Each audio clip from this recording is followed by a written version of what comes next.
everyone, and welcome back from spring break. I hope you had a nice week off. So the first 8 weeks, we looked at chapters 1 through 8. In the second 8 weeks, we're going to go ahead and take a look at chapters 9 through 12. However, I do want to point out that we look at these chapters a little out of order. So we're going to take a look at first this week, chapter 10, legally required benefits. I believe it's important for every HR professional, regardless of your role, to know what's legally required and what's not. So we'll take a look at chapter 10 first. I think it makes much more sense to look at what we have to offer legally to our employees, and then learn about chapter 9, those discretionary benefits, those fringe benefits, if you will. Chapter 11, we're going to take a look at compensating executives. You'll have a break in April. Now, this is a student break. This is a break that I am giving you. This is not a college-wide break. So please be aware if you're taking other classes at Wake Tech, you might not have that week off in April. It's just something I try to do for my students. I typically give 2 weeks off in the fall, one for the fall break in October and then one for Thanksgiving. And then I also do that as well in the spring. We have spring break because the college is closed, but then I typically try to give another week off as well in April. It just kind of depends on a few different factors. But when we come back from that break in April, we will take a look at your mini project is due. Then you'll have chapter 12, compensating the flexible workforce, which is more relevant than ever, especially with the post-pandemic and people working from home and trying to be a little bit more flexible with their work choices. And then we'll take a look at the final exam. Let's go ahead and take a look at chapter 10 for just a moment. Now, I could probably have a whole semester dedicated to just chapter 10. So I'm going to try to use brevity in the next few minutes when I talk about chapter 10. I can't promise that it'll be short, but let's go ahead and take a look at those legally required benefits. Now, your book does a great job of outlining what's legally required.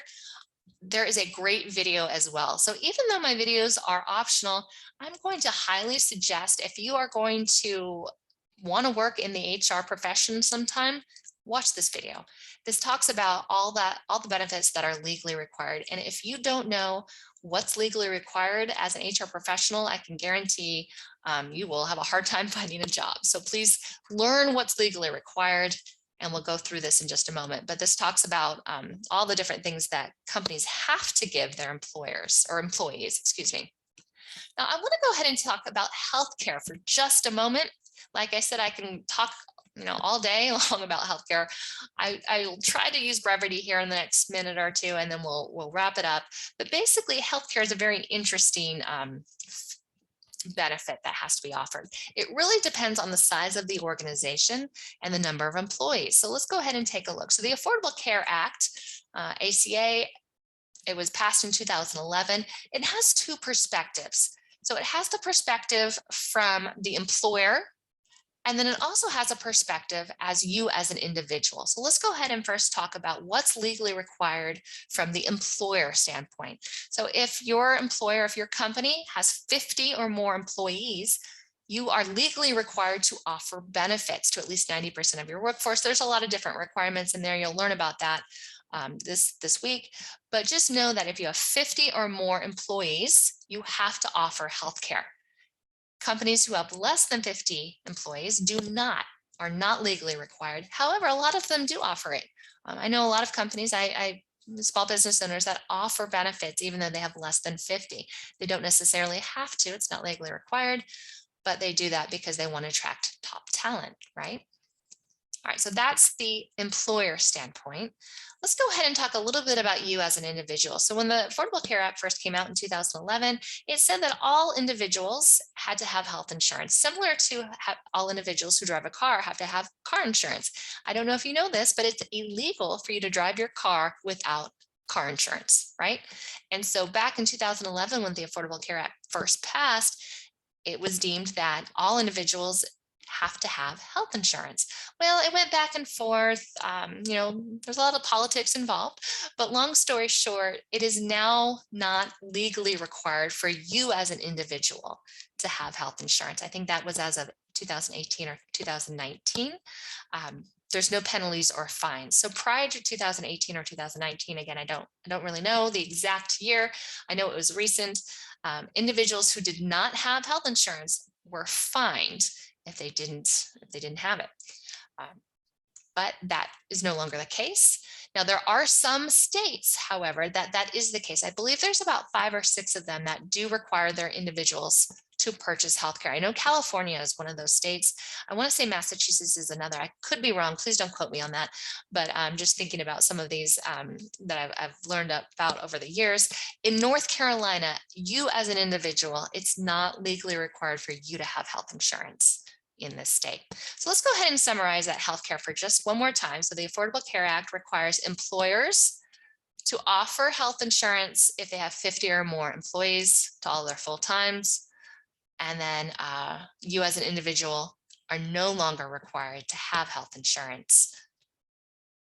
But if you work for an employer that has 50 or more employees, guess what? You're going to probably be offered health insurance. Now, one of the things I will talk about is just because the employer is required to offer health insurance to its employees does not mean that they have to pay for it. And so a lot of times you'll find that you have to pay for your health insurance when you go to work. And that goes without saying. So now one of the things I want to talk about for your discussion board post, though, is the cost of health insurance. And so the cost of health insurance has risen significantly over the last 10 years, actually, really the last 20 years. And so for this discussion post, I'd like for you to go ahead and discuss your thoughts on how an organization or how a company can help control their healthcare costs, assuming that they have to provide it. I didn't really state that in the discussion board. I probably should reword that. But assuming that a company has to provide benefits because they have 50 or more employees, how can a company help control those costs? Now, one of the things I don't want you to talk about is this is not a political science class. I don't want to talk about why healthcare is so expensive. That's a whole other class, a whole other topic for a whole other time, right? There's a lot of reasons why healthcare is so important. Research, the cost of technology, a lot of different things, right? Let's focus on what we can do as a company, as an organization. If you are an HR professional working for a company and your CFO is asking, why is healthcare so important, so high?